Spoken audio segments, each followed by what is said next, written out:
Учење во духот на детските права со цел охрабрување на учениците да ги користат истите во училиштето беше тема на денешната креативна работилница на која символично беа презентирани детските права во Основното општинско училиште Илинден Крива Паланка. Активноста се реализираше по повод 20 ноември, Светскиот ден на права на детето, а учествуваа ученици од 7 и 2 одделение. Директорот на училиштето Марица Николовска истакна дека како воспитно-образовна институција на овој начин се вклучени во одбележувањето на Светскиот ден на права на детето. Знаеме дека децата, она за кое што се стремат и тие, и ние повозрастните, да израснат во едни прекрасни личности кои што ќе бидат носители на сите идни активности во нашата земја. Во училиштето Светскиот ден на детето беше одбележан со една креативна работилница во која што беа вклучени ученици од 7 и 2 одделение.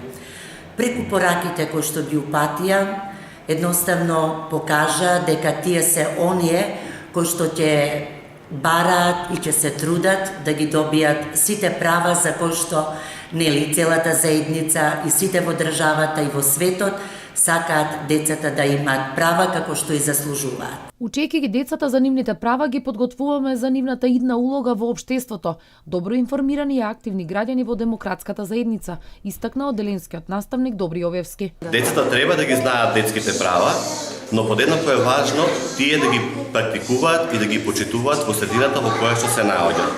Поради тоа, ние наставниците, но секако и сите образовни институции, мора да обрнеме поголемо внимание за поучување на детските права во училиштето.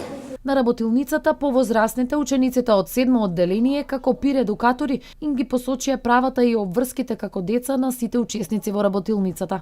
Овие другарчиња ги кажаа своите права и направивме мрежа од конвенција на детските права. Светскиот ден на детето се одбележува на годишнината од Конвенцијата за права на детето, која укажува дека сите деца имаат права што произлегуваат од оваа конвенција без оглед на тоа кои се, каде живеат, што работат нивните родители, дали се сиромашни или богати, на кој јазик зборуваат и на која религија или култура и припаѓаат, дали имаат некоја попреченост и слично.